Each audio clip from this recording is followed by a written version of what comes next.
Before entering into cinema industry, so அந்த every breath is a battle உங்களோட real லைஃபோட connect பண்ண முடியுதா? கண்டிப்பா இல்லை. நான் ரொம்ப ஈஸியா சினிமாவுக்கு வந்தேன். My dad was an actor. எனக்கு வந்து என்னோட ஃபர்ஸ்ட் ஃபிலிம் கிடைச்சது என்னோட சர்நேம்னால மட்டும்தான். ஓகே இந்த ஆளோட பையன், ஸோ கொஞ்சம் நடிப்பு பார்க்கறதுக்கு பரவாயில்ல, ஸோ ஓகே நல்லா இருக்கும்னு அதுக்கு அதனால மட்டும்தான் எனக்கு I got my first film. என்ன சார் ஓப்பனாக சொல்கிறீங்க? நிஜம் actually, it's truth actually. I am sure there must have been more talented people who might have become even better actors if they got that opportunity.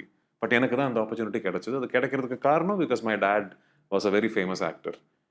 But எனக்கு என்னோட date ரொம்ப famous ஆக்டருங்கிறதுனால எனக்கு கிடைச்சது என்னோட படம் மட்டும்தான். அதுல இருந்து இன்னைக்கு வரைக்கும் நான் பயங்கரமா ஒர்க் பண்ணிட்டேன். ஓகே, நீங்கள் இப்போ சொல்லும்போது ஒரு விஷயம் புரியுது சார். நீங்கள் முதல் படம் வந்து அப்பாவால் தான் கிடச்சதுன்றதை ஓப்பனாக சொல்கிறீங்க. பட் அந்த பேர் வந்து நிறைய இடங்கள்ல வந்து காமன் பீப்புள் சொல்லுவாங்க, இவர் அப்பா வச்சு உள்ள வந்துட்டாருப்பா அப்படின்ற மாதிரி தே யூஸ் டு சே.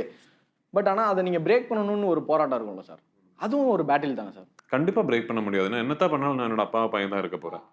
நான் என்னத்தான் பண்ணாலும் like I always be my father's son. கண்டிப்பா பிரேக் பண்ண முடியாது. நான் லக்கியா? ஆமா, ரொம்ப லக்கி ஆக்சுவலி. நான் அப்பா பேர்னால உள்ள வந்தேன். ஆமா, அப்பா பேர்னால தான் உள்ள வந்தேன். என்ன பண்ண முடியும் ஆக்சுவலி?